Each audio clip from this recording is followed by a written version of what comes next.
জেলা স্টেডিয়ামে অবস্থানরত আমার নারীরা, বোনেরা, বিশ্বনবী আপনাদেরকে 4টা কাজের কথা বলেছেন, খুব বেশি না। 4টা করলে 8 জান্নাতের দরজা সব খোলা। কোনটা দিয়ে যাবে? যেটা দিয়ে বলেছে। 1 নাম্বার 5 ওয়াক্ত নামাজ।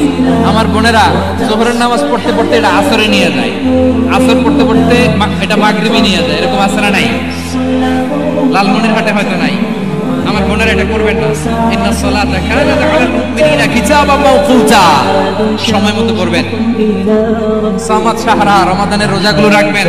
হাফিজাত ফুরুজাহা, যে নারী তার চরিত্রকে হেফাজত করে, তার প্রাইভেট হেফাজত করে, তার লজ্জাস্থান হেফাজত করে। ও মায়েরা, আপনার এই গর্ভ যে কত দামি আপনি জানেন না।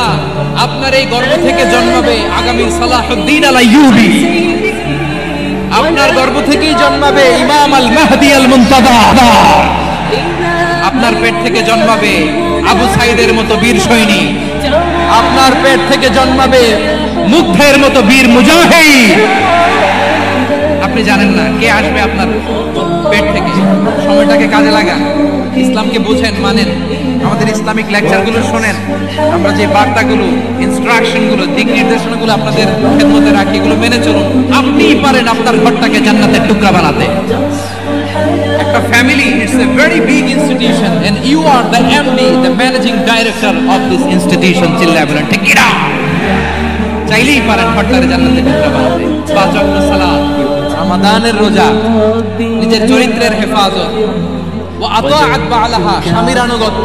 এটাতে অনেকে ভুল করে থাকে। হায় রে আমার বোনেরা, স্বামীর আনুগত্যকে এটা নিজের অপমান মনে করবেন না। আপনার স্বামী আপনার সবচেয়ে বড় গার্ডিয়ান। তিনি আপনার সবচেয়ে ভালো চায়। নারী কখনো গার্ডিয়ানশিপের বাইরে থাকতে পারে না। হয় আপনি বাবার গার্ডিয়ানশিপের ভেতরে, বাপ না থাকলে ভাই আপনার গার্ডিয়ান, ভাই না থাকলে চাচা গার্ডিয়ান, বিয়ের পরে আপনার স্বামী আপনার গার্ডিয়ান।